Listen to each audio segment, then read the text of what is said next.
She used to have, got it. Right.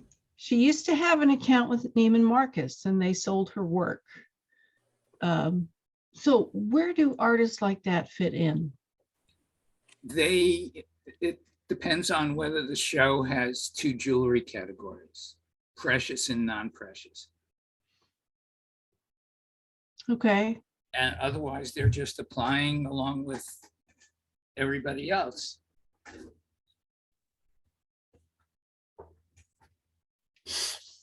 You know, there's no answer. It varies from show to show. Yeah. Yeah, I know that there's kind of you got to be the craftsman, do all the work, which is the top of the Well, list. and now you have to use precious metals like gold, silver, diamonds. Okay. And I don't think she That does a lot of that. Right. And that puts you at the top. But people that don't use precious metals do get into shows because the shows like to have more of a variety. Right.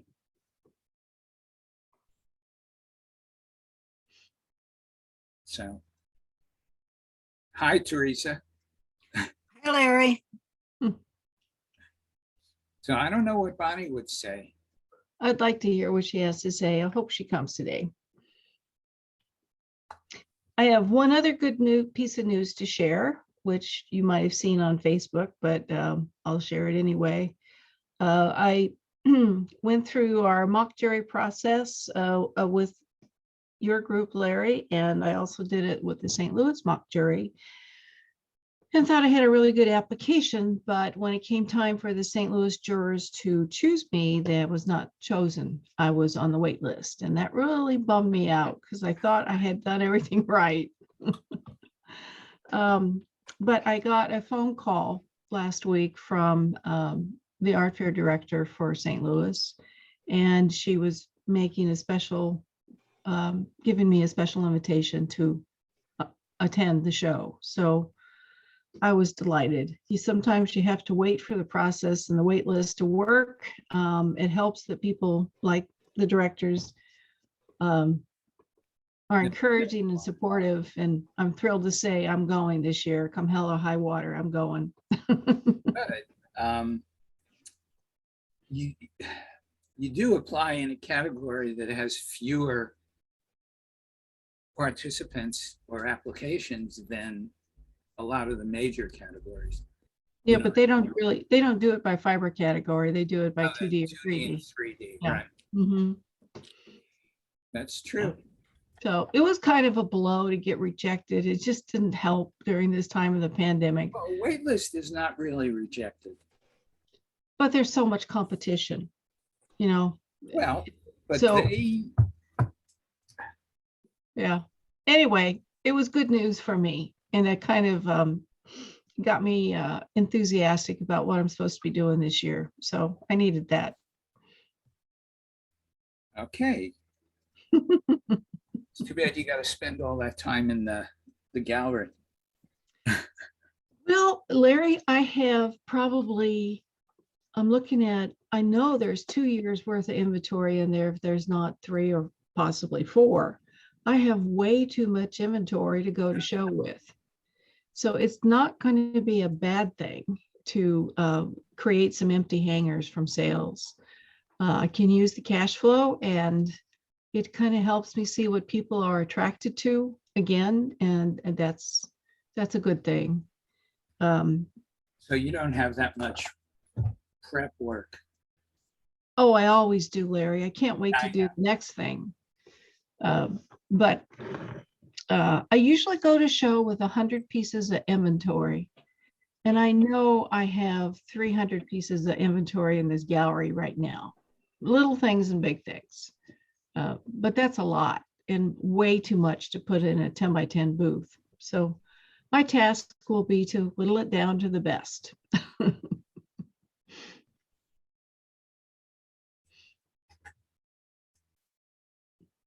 Yeah, I'm not really sure what my life's going to be like when I remove the component of getting accepted into art fairs. So Well, it'll be like mine. Well, but then you kind of repackage yourself and you turn it into something else. And Right. yeah, What I did. I do feel that during this course of the pandemic, I have tried to repackage my knowledge base to market it different ways, whether it was the Zoom workshops, teaching, or whatever. It's just it's a little exhausting. But I have done it to some extent, and it's been growth, definitely, but it's been different. I do like having contact with the actual clients. Mm-hmm. Mm-hmm. Yeah. Hi, Katie. Hi, Katie. She's Hi, muted. Katie.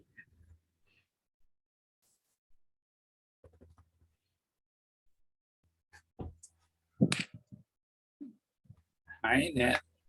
Hey, how are you? There are those magic balls. I know. I'm gonna have a different one every day. We'll see.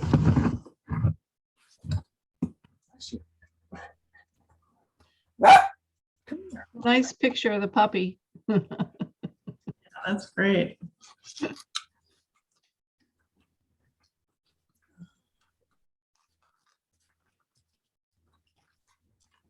I set, I suspended a camera out the window. Yeah. Well, looks like fun.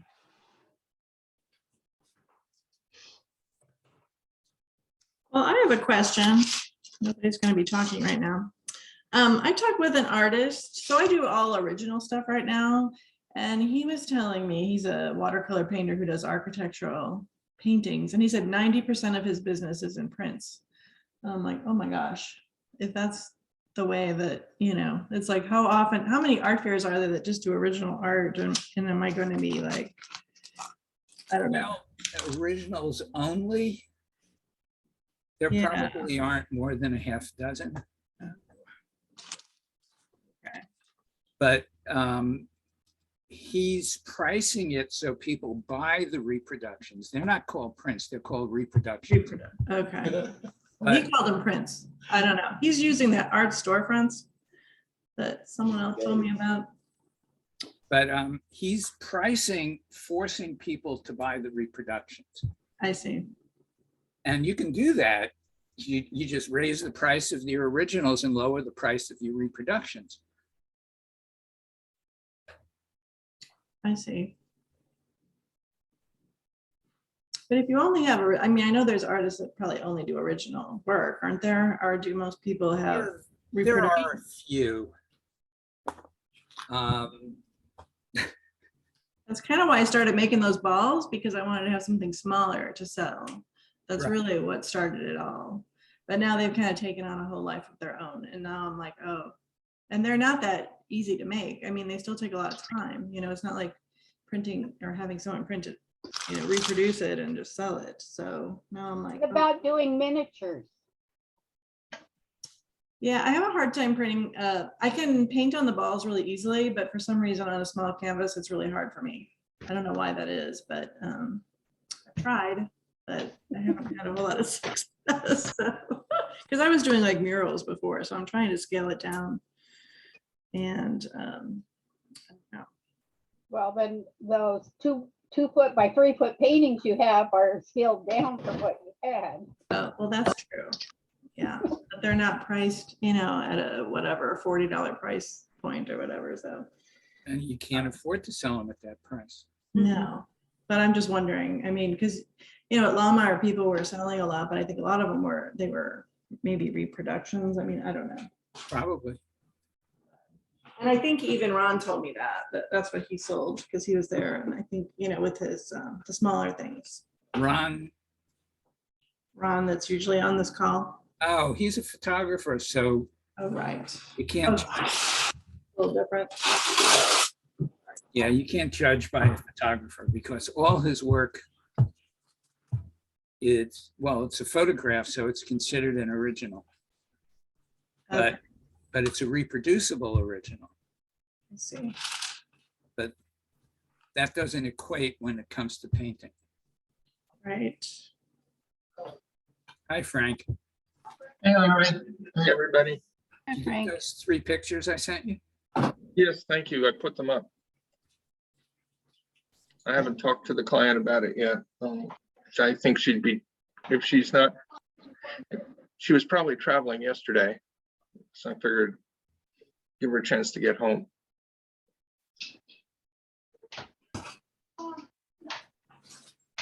She was in Rhinebeck, New York this weekend, and she lives in Ohio, so it's a schlep.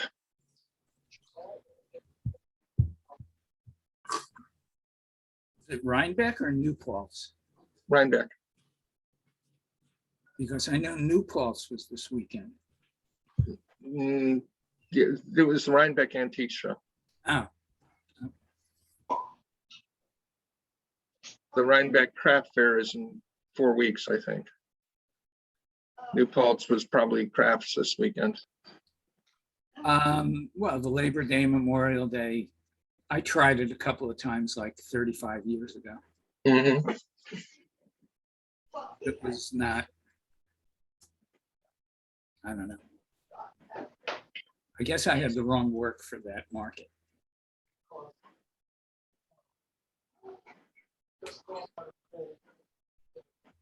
We have a couple new faces today. Welcome, Jolene. Welcome, Randy. I'm excited to be here. Can't hear you. Oh. Hold on. Well, no, I can hear that. I said, thank you. I'm excited to be here. Is that better? Yeah. Yes. All right, cool. Did I yell in your ear? All right.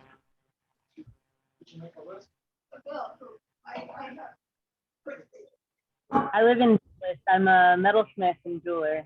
Like, I hear a lot of people out there. But Actually, the two real jewelers aren't here, I don't think. Bonnie and What's a real jeweler? the ones that are actually, with the torch and doing metal and setting gemstones and stuff. I do beadwork, so it's a bit less intense. that's still precision work. It's precision work, but I don't have to juggle the flame and the tools and everything all at the same time. So it's If I safer. drop it, well, I can pick it up. I don't burn my foot. What? Coming up?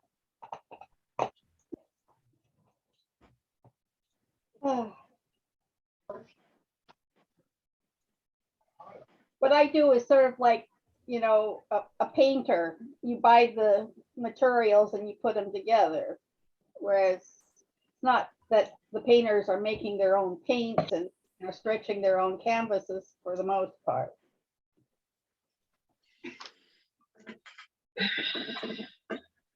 Some do.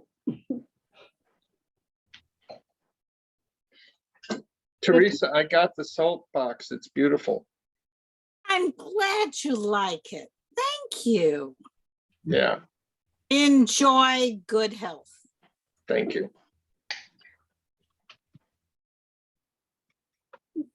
Always appreciate to hear that something suits. That's a very good thing. Yes, yes. So, And we'll be in touch to continue the the website adventure. process. I just sent Bonnie a message on Facebook. Tell her the meeting is happening.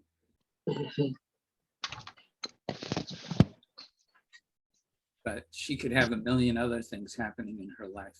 Yeah, I hope she's okay.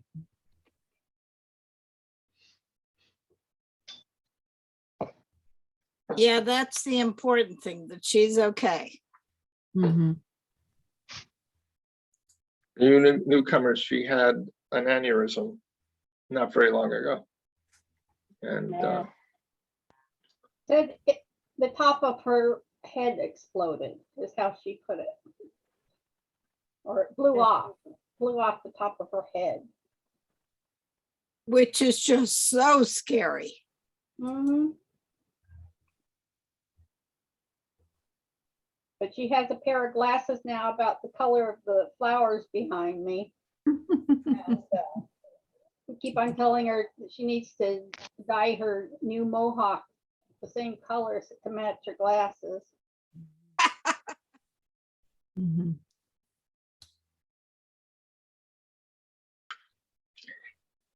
anyway, we talk about anything and everything here. We talk about art, and we talk about art fairs, and we talk about websites, and we talk about health, and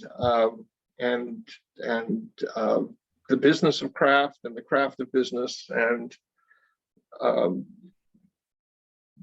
so Anything in between. yeah, and pretty much anything's fair game. How many of us here have actually run a gallery before? Nobody? Okay. Question.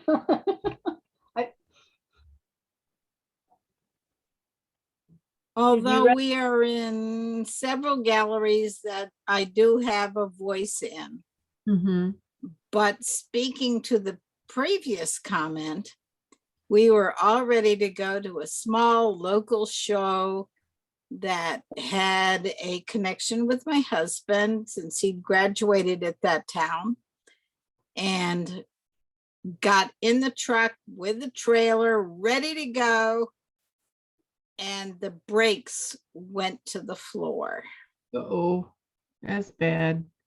Yeah, this is not the Midwest. This is like uphill and downhill. So I contacted the person holding the show and I said, yeah, I don't think we'll be there. And although she did her very best to make things work, we had to pass it by. But the good news is we were not going down a cliffside hill when Yeah. the brakes went out. Mhm. It happened to me once. And it was a big hill. Mhm. Unfortunately, there was nobody in front of me, and I made a left turn into a parking lot, and I ended up bumping into the side of a bank to stop. Oh, God. And you survived. Well, by that time, it was just coasting, but I had no brakes at all. Mm. So Yeah, I'm really, Thankfully, we were in the driveway. yeah, I'm really big about vehicle maintenance before going to a show. This showed up out of the blue.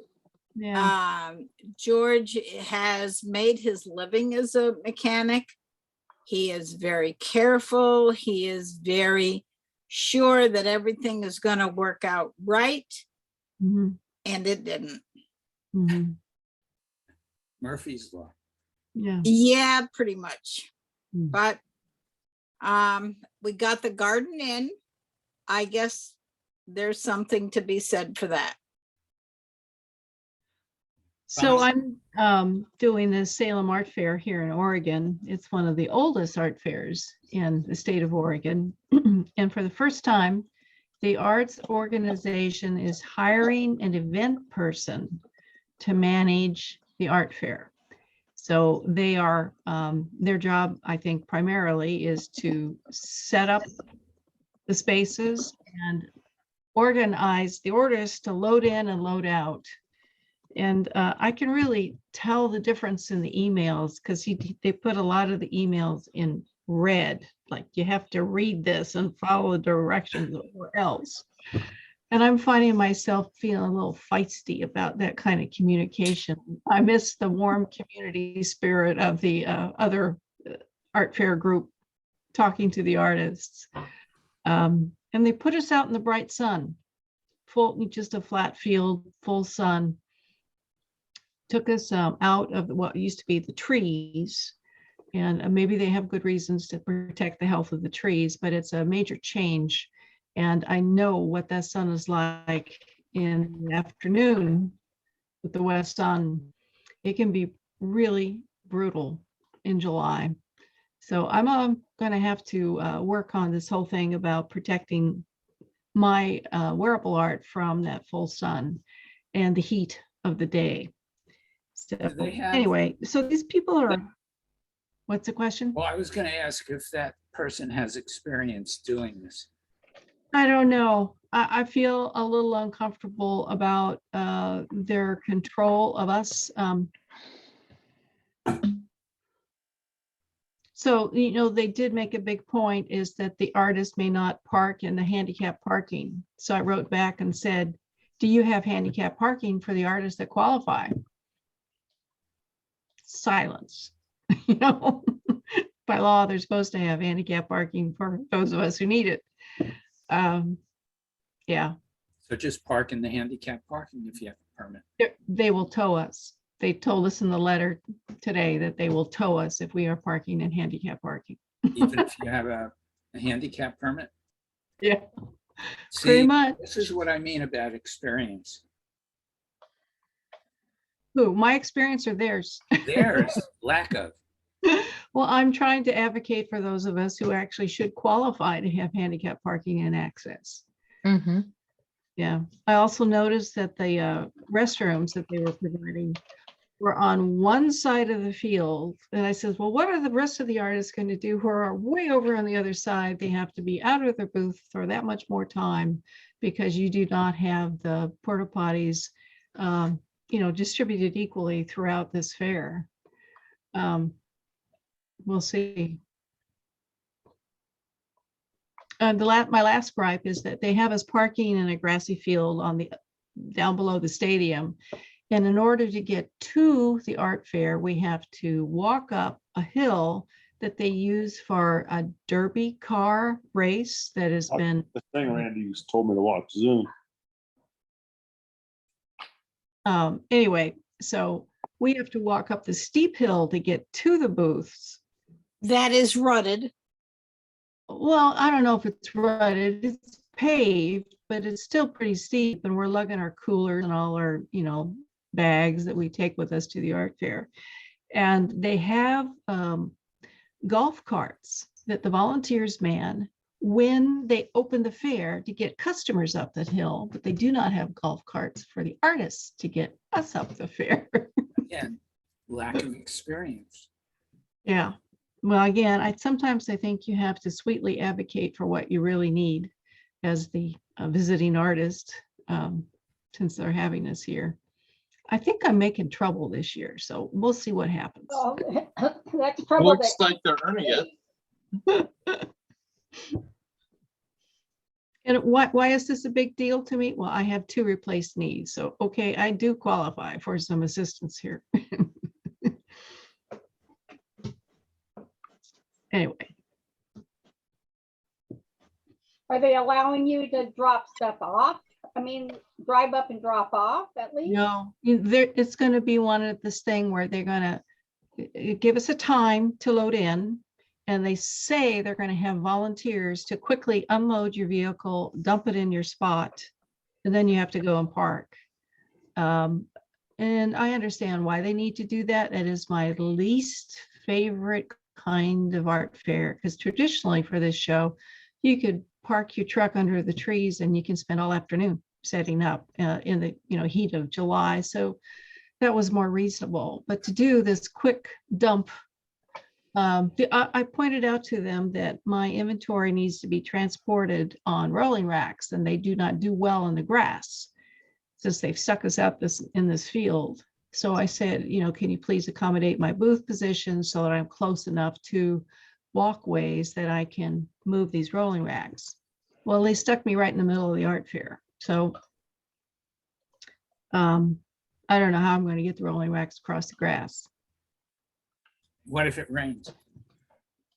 Yeah, that'll be fun. Sounds like the type of show where they could let you park behind your booth. No, they're trying to keep us out of the park with the vehicles. And it used to be that we used to be able to pull up right in front of the booth and unload, which was really my favorite way to do it. I hate having to take everything out of the booth, out of the van and dump it in a pile. Well, you Yeah. can't. You have to set up your canopy first. Well, they won't let you do that. I think my solution is that I'm going to find out if People Ready is available in Salem and hire someone who's younger and able-bodied to give me an assistance with this. I really can't count on volunteers to do that. Sounds like maybe you should just withdraw from the show because they're being so ridiculously unaccommodating. Well, no, I don't think, I think that at this point, it's really okay to say in a pleasant way, hey, you guys, you really need to think about this. You need to, Where are your artist advisors? oh, it's just me right now. Who else is I going to know, but advise? this is where they need artist advisors. Yeah, I really thought about making an appointment, going over and talking to the director. Probably should. I mean, just because it sounds like it's going to be bad for your health, the way they have it set up. Well, the things that are positive that they are doing, providing, this won't be good for the neighborhood, but they're going to light the art fair through the night, as well as provide security. I don't know if there's a fence or not. There might be. I'm not positive about that.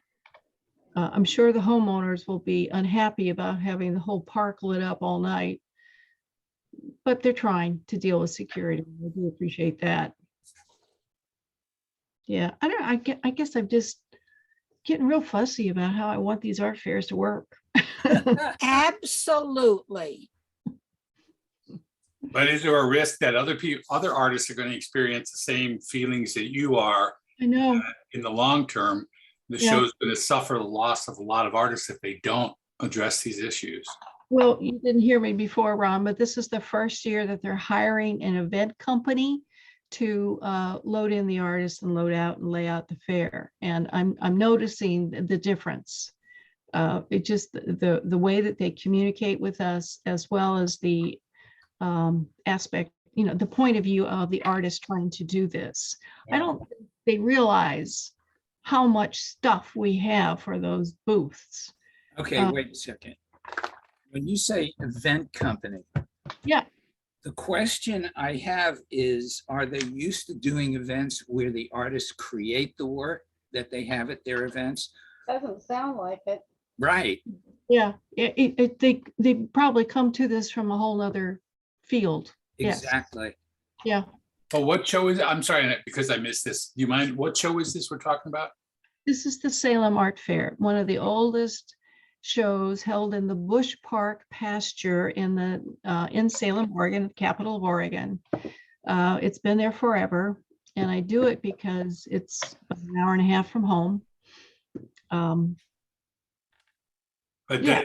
don't you think that the people that have been running it for all these years should have given much clearer directions to this event company to say, this is how we've done things for all these years? It was the Salem Art Association who would put on this event, and it was a big deal, and they have lots of volunteers, and it's community supported.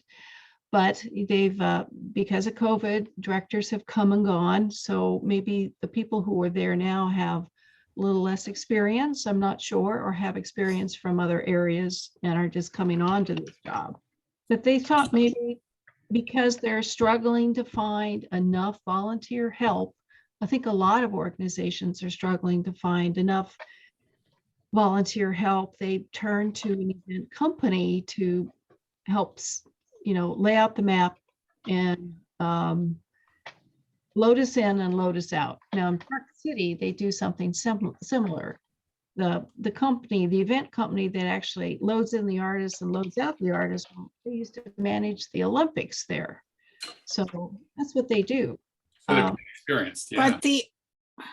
But the artists are their bread and butter. You need to teach them how to treat you as their bread and butter. Yeah. And express your opinion at least. So they're offering volunteers and golf carts to get us unloaded. And I don't like that experience either, frankly. Well, aren't they making it more complicated for themselves through this event company? If you used to be able to drive into your booth spot, park in front of it and unload, they're creating a worse situation Mhm. than they had before.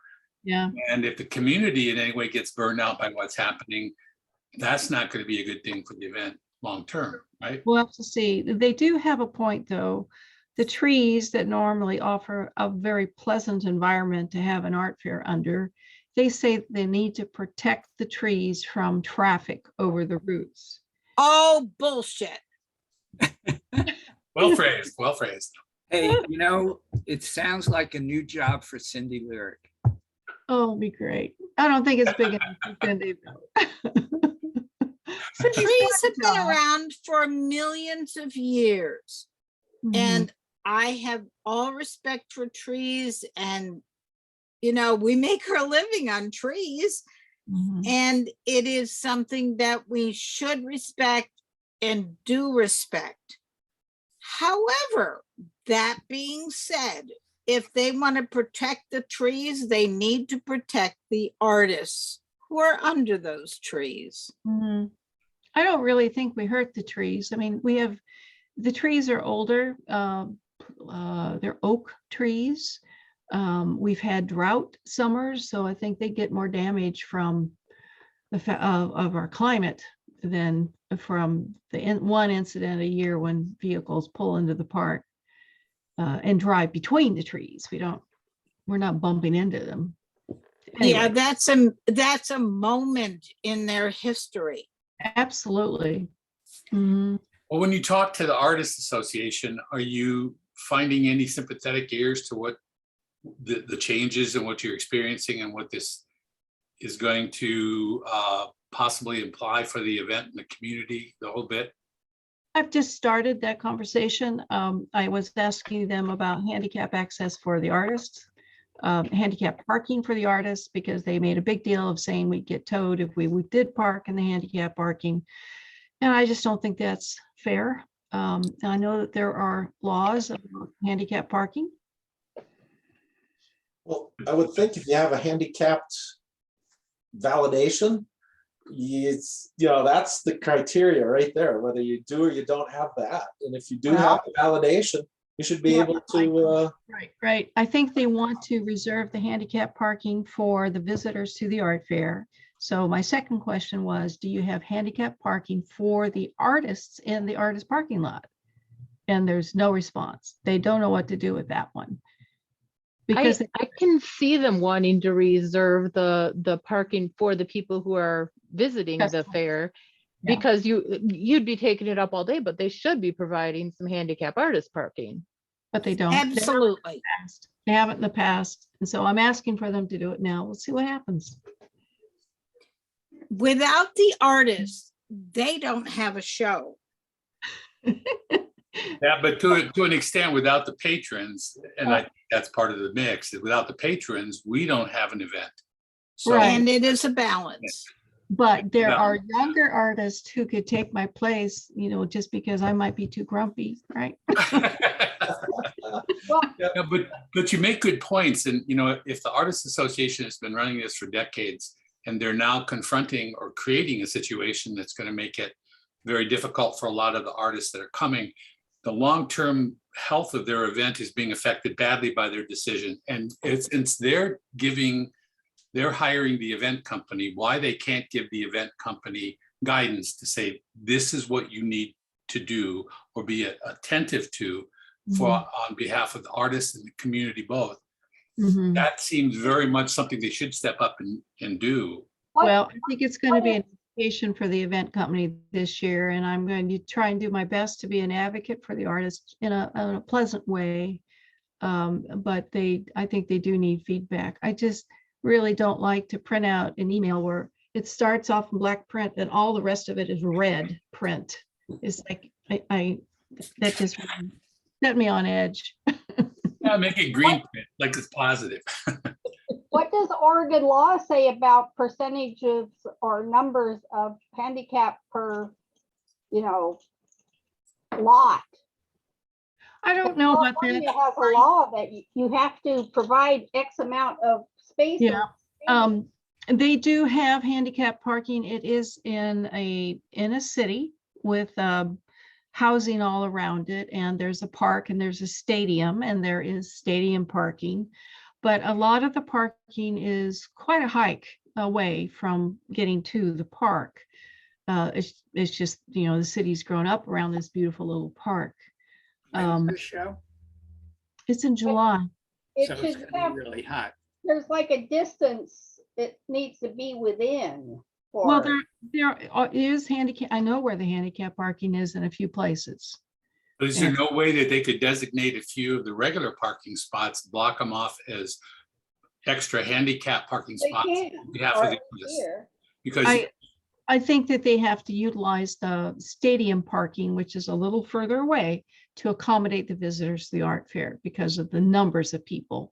There isn't enough street parking just because of the location. But again, if they could take a few of those normal parking spots in the park close to the event and create them as handicap spots for artists that need them, the people that aren't handicapped can walk to the stadium parking a whole lot easier than a handicapped artist could do it, right? Well, I'm actually willing to park in the artist parking area, but I want to see handicap parking in the artist parking area, which is different than what it is for the public. They, basically cordon off this grassy pasture and put all our vehicles in there. And yes, they did finally put a porta potty down there, thank God, but it's still, they never think about handicap parking for the artists. Mhm. Well, maybe just a question you need to ask them to give you that exemption and give you a spot out there. I saw the opposite this weekend. I toured an art show that I didn't do, and it was in a residential neighborhood. And I did this show 5 years ago. And the coordinator was very adamant that all the artists were not supposed to park near the show. When I came in Sunday at about noon, I had to park about 3.5, 4 blocks away and then walk in, which, okay, it is what it is. It was crowded, which is a good sign for an art show. But when I got within about a half a block to a block of the art festival, guess who had parked in every last available spot that was close? The artists. Yeah. All the trucks and the trailers and the vans. Right, You that's name it. because they don't had enforce clogged it. the entire art show. I Right. even asked the coordinator, I said, did you not tell him this year? Are you not supposed to park here? And he just rolled his eyes and go, yes. Howard Allen is really good about that. Because he will get a He won the token. Howard Allen show. Right? No, I know. They But yeah, it also was, need to have handicap restrooms available. well, I think that's the law in a lot of states. Well, it is for California, and Oregon's pretty progressive that way too. I think most shows I've ever been at, they do have a toilet that's for handicapped, at least one. I think Yeah. so. The one with the longest line. Yeah. But, and going back to what Randy said about the artist, because there's so many people out there now that will get a handicap sticker that don't need a handicap sticker. I mean, I've seen pickup trucks jacked up with those huge wheels and supports that I couldn't even get into. And I'm not handicapped. I'd need a ladder to get into it. And those, I see them with a handicap sticker hanging from their window. It's their doctor. Yeah. Or they borrow it from somebody because no one's going to know. Yeah. And- But good luck. I think we support you trying to get a change to what you're experiencing at that Salem show, because you don't want to go the wrong direction with these art shows, and you don't want the community to get burned out on what's happening, because it's hard to go back and make amends and put band-aids on everything and hope it'll be the same. It won't. A lot of artists, you don't want them walking from the show. You want the people coming. So we're rooting for you. Well, we'll see what happens. Give them hell politely. It just is another way of shortening my art fair career, right? Well, and see, it should never come to that. It really, promoters should never have that power to make us turn away from art shows, because the art show exists for the patrons, in my opinion. And then we satisfy the patrons. Their role is to connect those dots. When they start screwing up the landscape, they kill their own event, which kills it for the patrons, and it kills it for us as the artists. And that power should not be their power. I But your do. request was a very basic request. You were just asking for a handicapped parking spot out in the general public area, not one right up close. I think that's just a simple question. I don't think a coordinator would have a problem if you asked them that, said, can you get one spot or two spots out there where? The point is, Randy, they don't think about it. You know, What?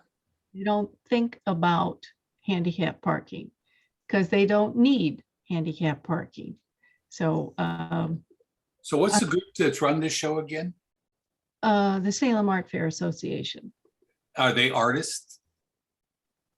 Um, Would they call themselves the Art Fair Association?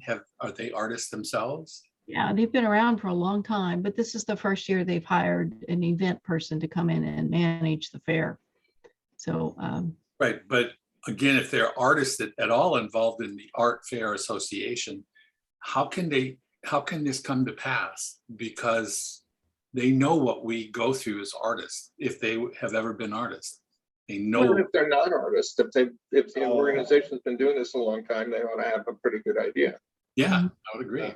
I would say the least organized shows I've ever done were put on by artist guilds.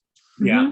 You've got club members wanting to be artists, and when they organize it, they don't have the 5, 10, 20 years of experience. So I tend to think that the professional shows are the most organized because they've done it 47 times. Right.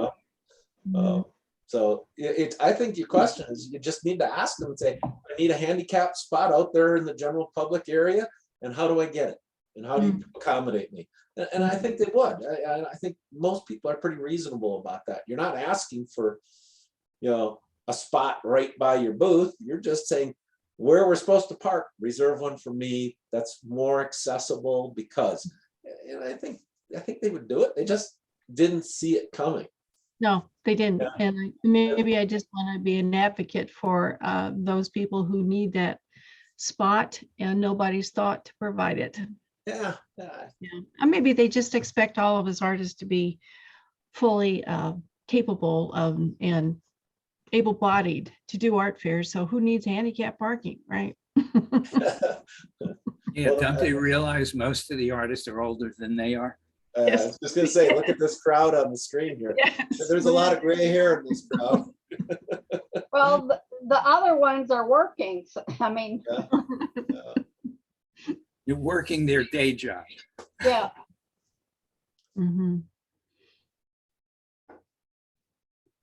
So how's everybody seeing the art shows going this year? Are they looking as good as last year? A little better, a little worse? Well, in some ways, it's hard to answer that because a lot of shows last year had rescheduled to different dates, and that made it really hard to evaluate those shows. This year, my experience is it's kind of up and down. It's working for some artists. It's not working for a lot of other artists. Some shows are better than others. Oh, And having gone back to their original dates has helped, I think, the shows. But I don't see the people pouring out in great numbers to purchase lots of art. I have a lot of times at the shows where you're sitting there and you're watching people walk by and they're carrying nothing in their hands, nothing. And yes, you can't see jewelry and small items, but you can see bags of 2D work or 3D work. You can see two-dimensional work going by, but you just don't see much of it going by. And that shows in Texas, Oklahoma, Illinois, Tennessee. So a little dabble around the country. How about you? I did a couple shows in Texas and Dallas area, and I did well, but it was the first time I've ever done the shows. So yeah, I don't have anything to compare it to yet. I haven't done a repeat yet this year. Do you live in Texas? No, I live in Denver. Ah. It was a bit of a haul. Yeah. So I'm not an artist, or at least not an artist who shows at art shows. I build websites for artists. I have not been going to very many shows recently, but I talk to my clients. Interestingly enough, my antique dealer clients have been doing really well, intermittently. You know, it's like they'll have a fabulous show and then there's a drought and then they have a fabulous show. So the ones who sell in between shows are not doing great in between shows, but the shows themselves seem to be on the whole pretty good. One client who's been really struggling for a couple of years had a tremendous show in Texas and sold pretty much everything she brought there, was my impression, or at least a much bigger proportion than she expected. You're talking antiques? Antiques, well, collectibles, really. Her biggest thing is 100-year-old swimsuits. You know, the woolen swimsuits with the long legs and the arms and the, you know, pre-bikini swimsuits for sure. But you know, she has all sorts of sports memorabilia, and as well as, you know, what's classically considered an antique. And I have this one retired school teacher who's more in it for the fun of it than anything else. But you know, she's very keen on making a profit at her shows, and she's had a couple really good shows in the last 12 months. Good. Yeah, I noticed a lot of other shows too. A lot of art shows have been extending their deadlines for applications. Far more shows than I've ever seen before, including some bigger shows have been extending their deadlines, which makes you wonder, why aren't they just going with what they have? Why are fewer people applying to the shows? There's probably multiple reasons for that, but something is affecting artists applying to shows this year somewhat. That is what I heard from the show coordinator this weekend. He said applications were down 40%. Which is huge. Yeah. Yeah, that's a huge. But if they have enough people to fill the show, he did. Yeah, and that's good that they don't extend. But when I see bigger shows going like, oh, we extended our deadline an extra 9 days or 11 days or whatever, I don't know, it's kind of weird. Larry, you got any thoughts on that? No. Somebody just posted on Facebook, Howard Allen canceled the Gaithersburg show in November. Really? Wow. Did they say why? No. But at least he didn't leave town with their money.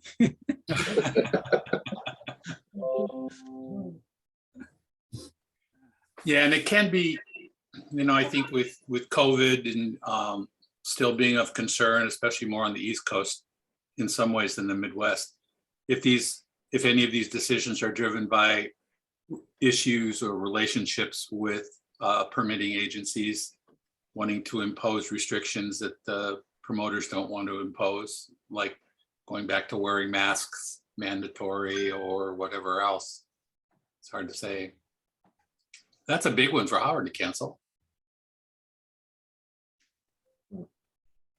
I kind of got that feeling with Scottsdale when, you know, they had political issues with COVID one way or the other. And they kept canceling and postponing. And then finally, I think this year they said, you know what? We've got construction. We're not having a show. I think they just gave up and said, well, we're going to wait for this to settle down. So, yeah, that's an issue out there yet still, but I think fuel prices are going to limit people coming to shows too. It's going to limit artists going to shows too. Oh, God, man, is that getting expensive? That was probably quite a big paycheck for you for going in from Denver to Texas. And $900 in diesel fuel. Yeah, ouch. Ooh, yeah. Yeah, was a huge chunk. I tow heavy though, so I'm pulling 15,000 pounds down the road, so. Wow. You know. Um,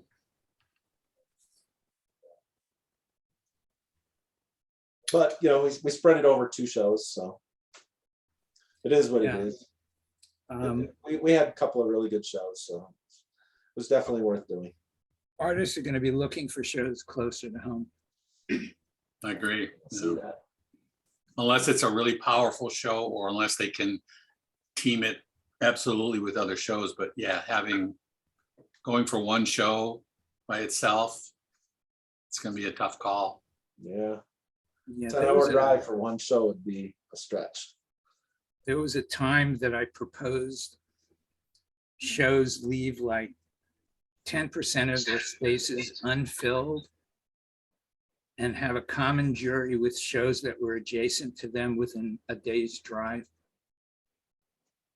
And I actually got Fort Worth agreed to that, Jay, Fort Worth? but I couldn't get anybody else that would do it because then artists could make a trip across country knowing they would have 2 or 3 shows.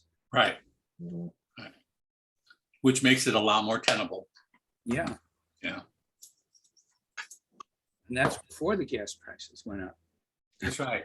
Well, and I think some of the other factors that are kind of creeping in is like housing costs going up so much that 2-dimensional art and higher end 3-dimensional mixed media type work is becoming a little tougher sell for people, especially if they can't buy a house, can't buy a condo, or their money's going to fund purchases down the road, that art shows are not quite on the radar screen yet. Well, here it's more expensive now to rent a room than I paid for a whole apartment, you know, back. Really? Yeah, I mean, renting a room in somebody's house, you know, with kitchen privileges is like $800 a month. Yeah, yeah. Exactly. They better have a pretty good kitchen. Holy cow. Well, no, that's just it. I mean, you get like one shelf in the refrigerator and, you know, one shelf in the cupboard and Hi, Chihuahua. yeah. Randy, somebody asked what shows you did in Texas. South Lake and the Dallas Arboretum. What was that first one? South Lake. South Lake, okay. It was a very good show. Yeah. Very good show. Arboretum was a extremely difficult load in, load out. You talked about volunteers and helping.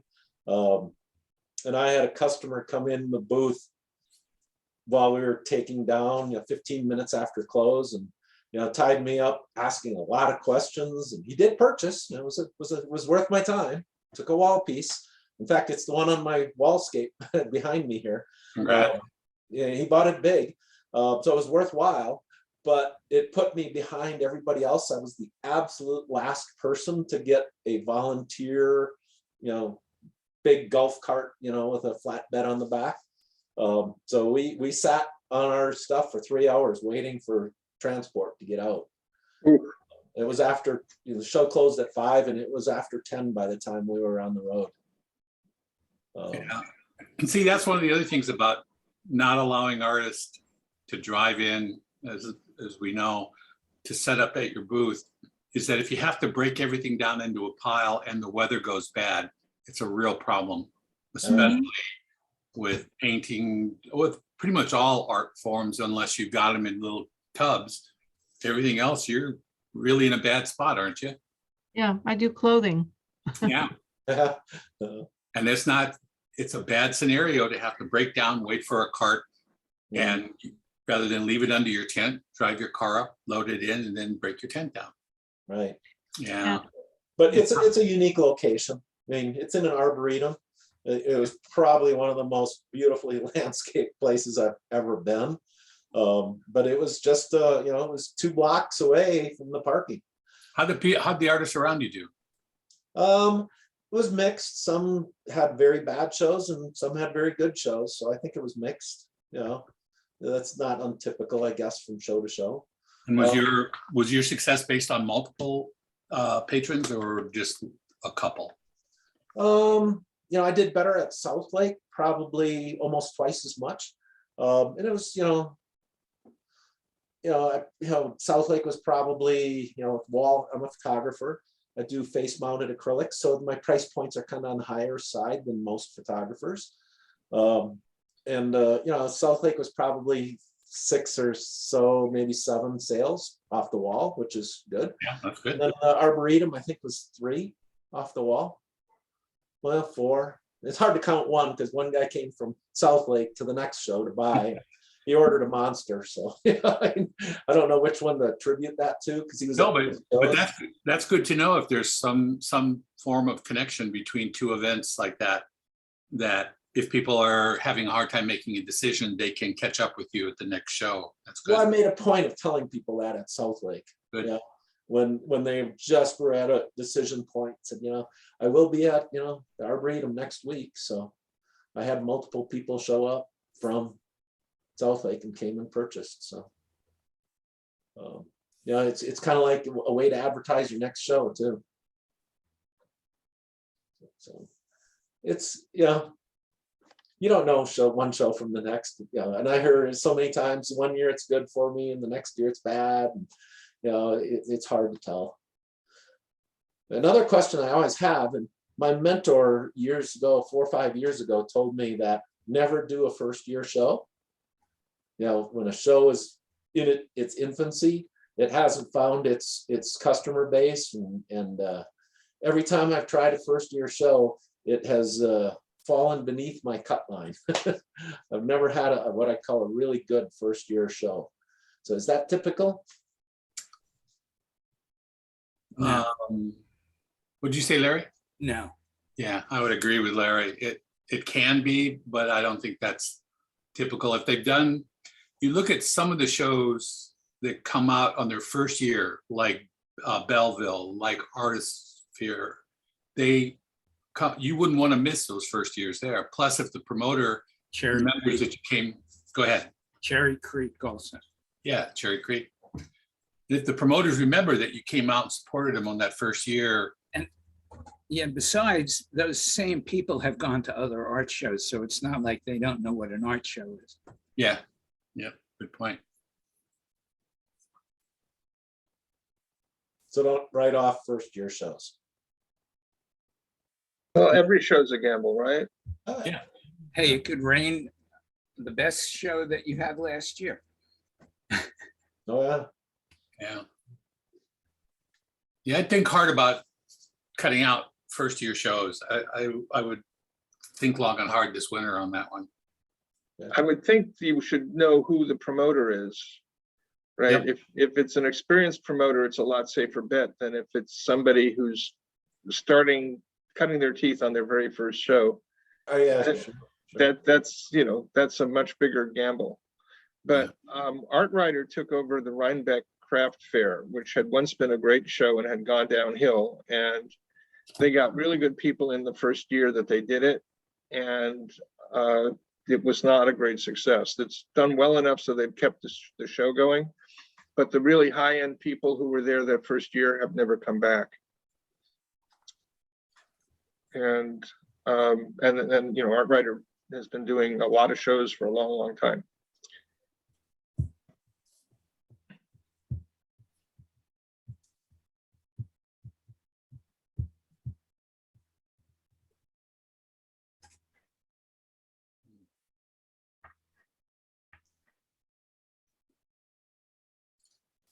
Well, if no one else has another question or point, I saw postings, a lot of horrible weather shows the last 2 weekends on the East Coast.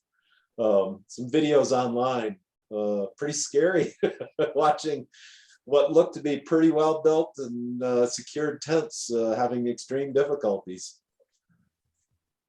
So those are never fun, I'm sure. In New Jersey last Saturday, the rain was horrific. Then Sunday was gorgeous. Yeah. We're in a drought again. Talking about severe water restrictions. So send us some of the rain. Yeah. I would if I could.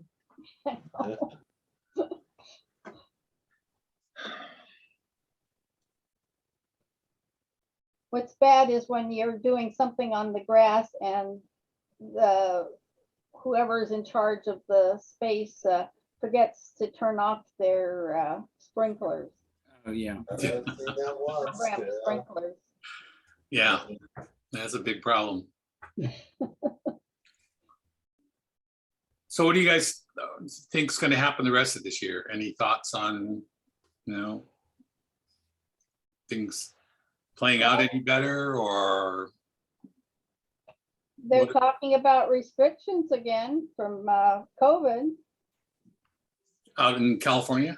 Yeah. Like what kind of restrictions are they talking about? They're not. They're just saying we might need to have restrictions and mandates and whatever.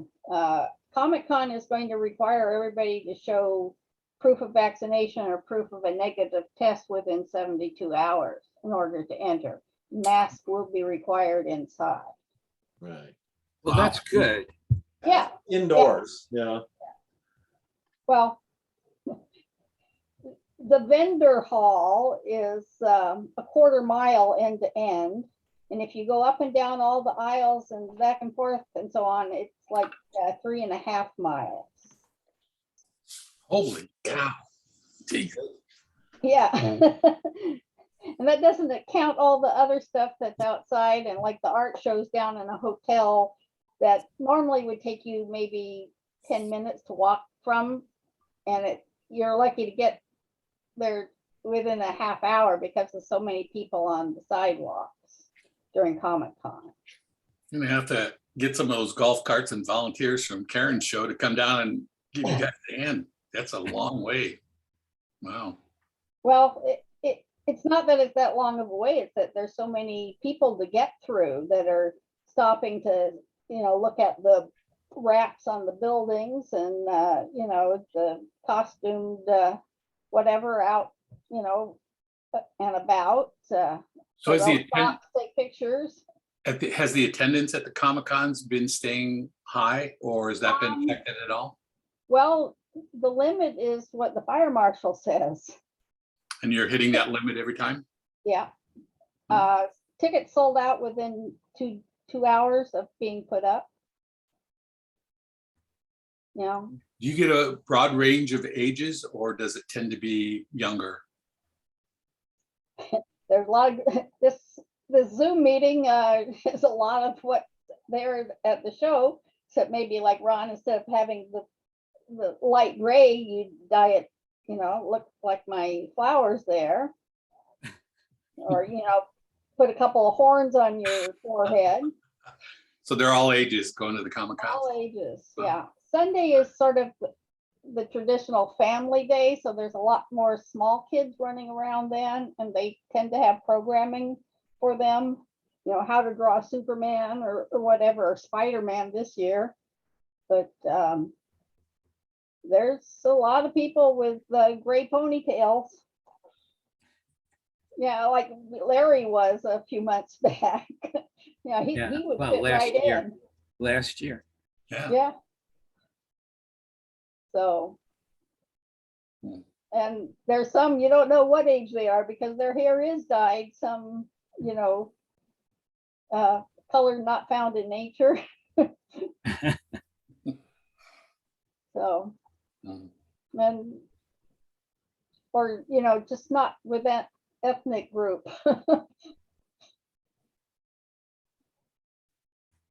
So, but there's blue people walking around and green people, and well, you can't tell what because they got full head masks on, and it's different. I imagine it's different. That leads to me to ask, I guess, another question about art show types that have competing elements. Like a music festival with an art show, Comic-Con with an art show versus just an art show. What are Well, people's thoughts on? Comic-Con is a combination trade show and fan event. There's movies going, there's several rooms with movies going, anime, which is, you know, Japanese cartoons, American style cartoons. There's a gaming room, and if they're there to be a gamer, they don't leave that room. They're there the whole time. They spend their, you know, they don't go out on the floor unless they're out there at one of the booths that's selling game stuff. So Sounds are like shows that have those competing elements, The That's only, So successful people is are just there a for art show? whatever. yeah, And the only show that I know of that is really successful is the New Orleans Jazz Festival. yeah, For both, correct? Right. Yeah. And my experience has been mixing music and art doesn't work well. It's Or just- wine tasting. Yeah, or wine tasting, pretty much anything.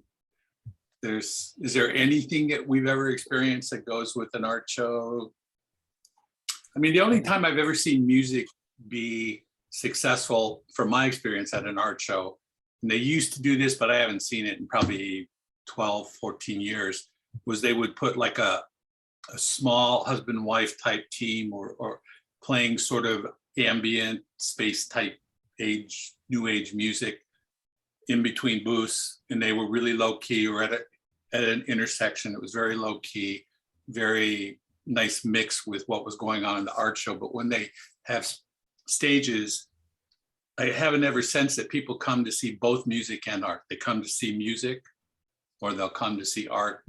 But those people that go to see music, nah, they're a lost cause. And the music is somewhat of a distraction. Plus, it makes it hellish for parking for people. Going back to Karen's point, it's, you know, where are the people going to park if they're coming? If there's, you know, if 5 times more people are coming to listen to music than art, those spots are going to disappear. The Bruce Museum Craft Fair and Art Show, they have a craft fair in the spring and an art show in the fall. And they've always had this one acoustic guitarist who's really, really good. And he plays all sorts of eclectic stuff, you know, Jefferson Airplane and I don't know what all else. I haven't been there for a couple of years, so I don't remember all of his repertoire, but you know, a really good acoustic guitarist with a little tiny amp. So it's not obtrusive, but it's really nice. And it's just good background music for the people who are in the booths. And periodically you stop, or while you're eating, you listen more carefully. But that works. Mhm. It's But not when you enough see to prevent good conversations. you start seeing music stages around the art festival, that's usually a sign you kind of stay away from that type of show then. So Yeah. I would better say yes. when it's food and you're like Karen and have clothes. You don't want people walking in there with their fried chicken or their Yeah. barbecued ribs and going, oh, that one's nice. Oh, feel. But see, and this is a change that seems it's coming to the industry. Back when I first started, shows were a lot bigger. And so putting food in, or a food area in, was Food probably area a is good, okay. yeah, a good idea, so that people could look through a bunch of the booths, stop, have something to eat and drink, think about what they saw, go back and make a decision. But with the smaller shows now, most of them, more of them being around maybe 100 artists, I'm not sure if I haven't seen that much food anymore at art shows. How about the rest of you? what did you consider a big show? Number of artists, 225, 250 on up? big show, okay. Yeah. Three Rivers here in Pittsburgh. They have a famous food section. They have stages throughout the festival, but yet the people do come down for the art. It's probably the younger people that wouldn't buy art come down for the music. But also, I know most artists that have done Three Rivers don't want to be anywhere near those stages. Everything has changed this year. Ah, okay. They can't use the park this year. Oh, okay. Yeah, the National Park Service made a rule, since the festival is 10 days, you can't hold an event in the park that's 9 days or longer. Nice choice of a number, yeah. Oh. So it forced them out into downtown. Is that a good thing or a bad thing from your experience with Pittsburgh? Pittsburgh downtown is not that big an area. It probably will be fine. Will it tend to push the music and the art closer together, or will it allow it to be spaced? No, they'll probably hold, I don't know. I haven't seen a map of the show.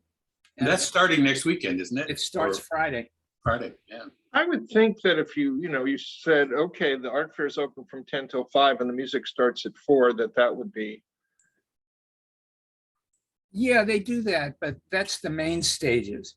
There are smaller stages also that have performances throughout the day. Okay. But I'm just thinking in terms of if I was designing a show, music could bring people in and you wouldn't want the music to interfere with the art. So one logical way to at least think about it is to say the music starts towards the end of the day. Yeah. The cultural trust,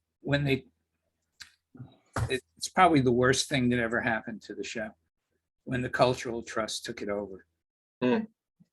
Because they don't publicize the art as much as they publicize the music on their Facebook page. Ooh. Oh. I mean, I made a post on their Facebook page last year before the festival where they kept posting the schedule of music. And I said, well, what about the art? Yeah, good question. When you look at the top shows in the country, are there any of note that are promoted for anything to do with music or even have music? The Cherry Creeks, the plazas, the Main Street. Well, New Orleans.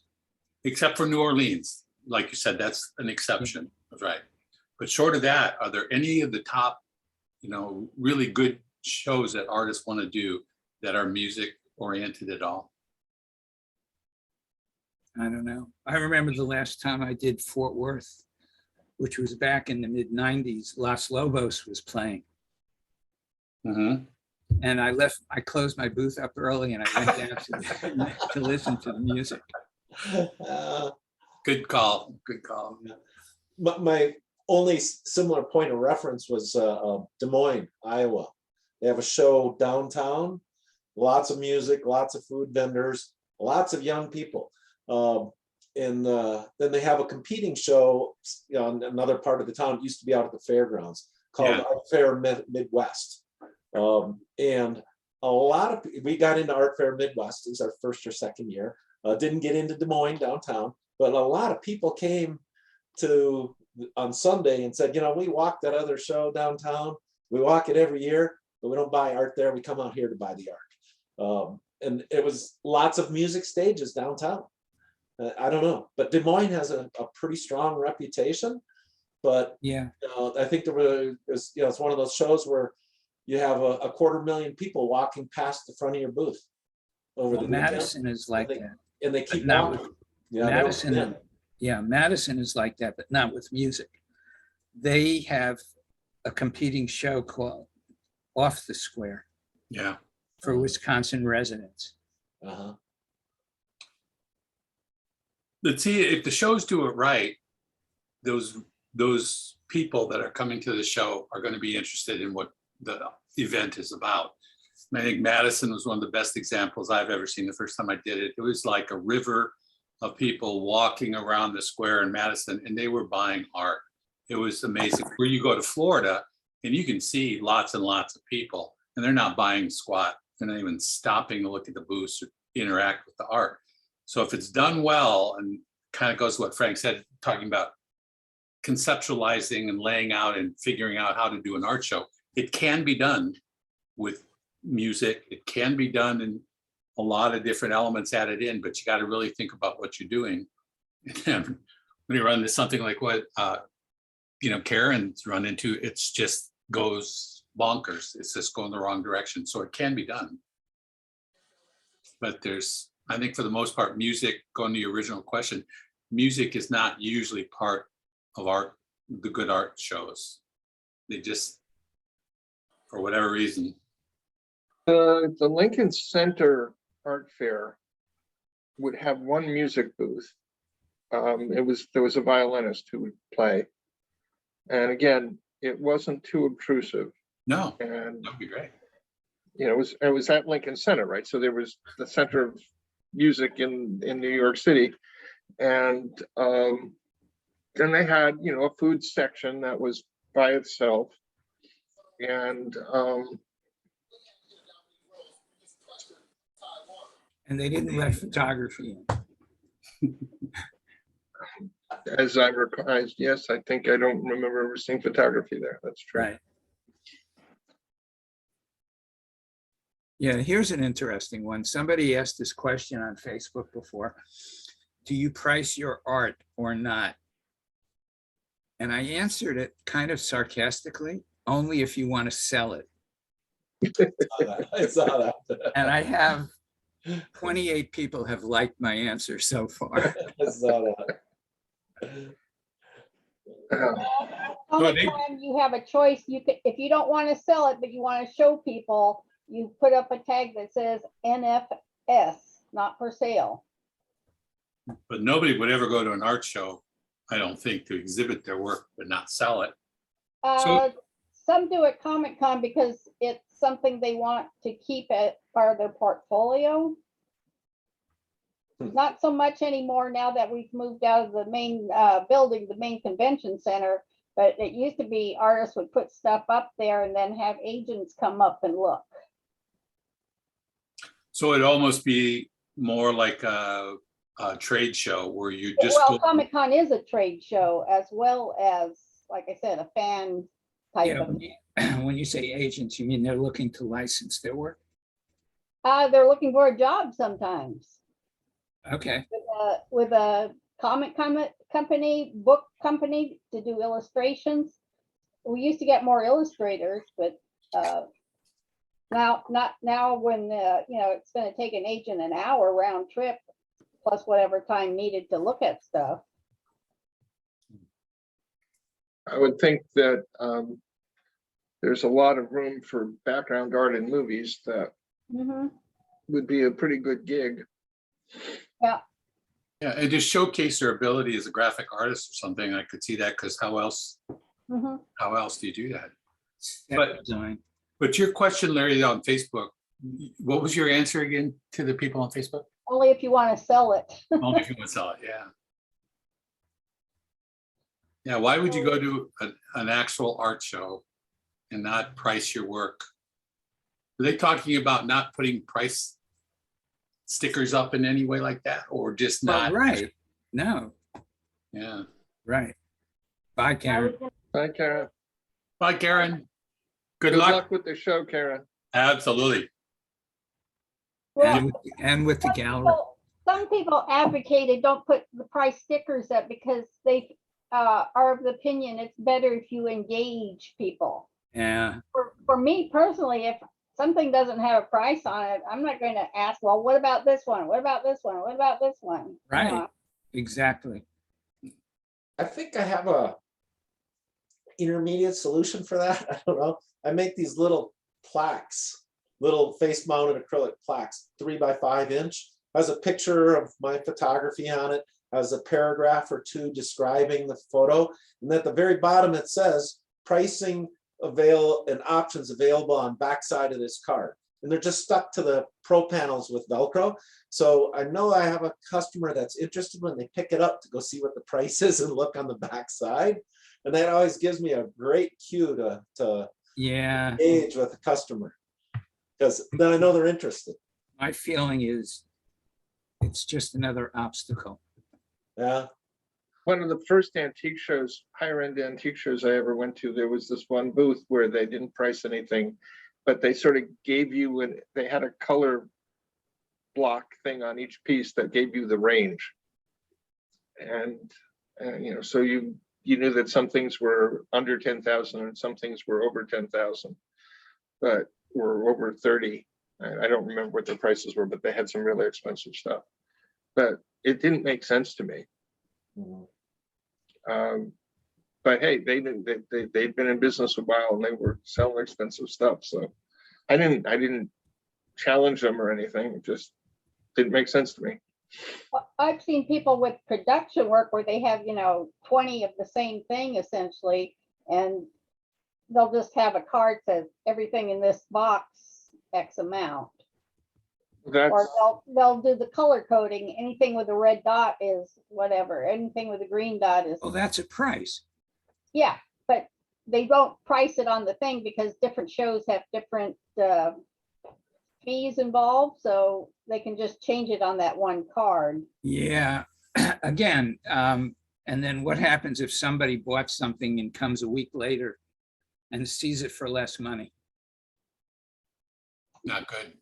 No, Not I've good. always been told you can always raise price. You can't really lower it. that's right. That's bad karma to lower the price. Right. And there are a lot of people out there, not to say it's no judgment, good, bad, or whatever, but that value what they see based on price. So if you sold a photograph for $800 and I sold one, same size, same everything, for $400, they're going to think yours is more valuable than mine.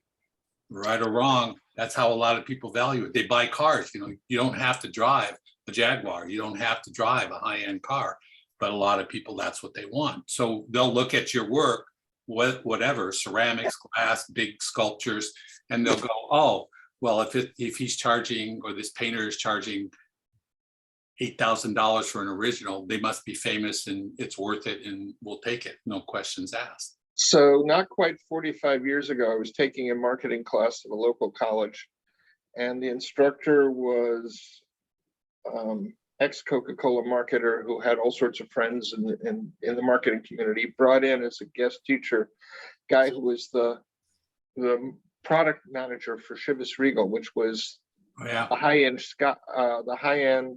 Scotch. Yeah. Scotch It's a for blend. Seagram's company back then. Seagram's has subsequently was sold.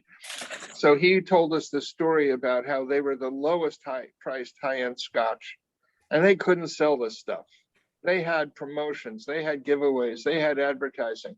Finally, they gave up and they raised the price and said, at least, the little bit we sell will make some money on. Well, sales went way up Yeah. because it was a high-end Scotch selling for not a high-end price, so nobody believed them. When they raised the price, suddenly there was congruence. Yeah, and I think, That's true. as to the original question too, that and though this is hard, I think, for a lot of us to do, if we don't raise prices periodically, we're also creating a speed bump for ourselves, because people can go, oh, well, it'll be the same price next year. He never raises his prices, so we'll wait and buy it next year. And I ran into this astrophotographer guy, we got talking about this years ago. And I asked him, well, when was the last time you raised your prices? And he goes, probably 15 years ago. And I said, well, people probably have learned that, and there's no hurry for them to buy because it's going to be the same price next year or the year after. So if they're not really sure. And he went home and thought about it. He raised his prices. I saw him 6 months later and he says, I raised my prices. I said, what happened to sales? He says, hasn't affected it at all. And he's making more money off of what he was selling, a lot more. Because now people are realizing, oh yeah. And almost everything else goes up every year in costs. Our costs go up to produce it. Everything else they buy in society goes up in cost. Why should art not also follow that same rule? No, I'm gonna say goodnight, guys. Good to see you. Dude, yeah, be well. Be well. Very well. Bye, Frank. Hi, Frank. Bye, Larry. Well, I guess the meeting's over. Unless Smaller somebody group has today. another question.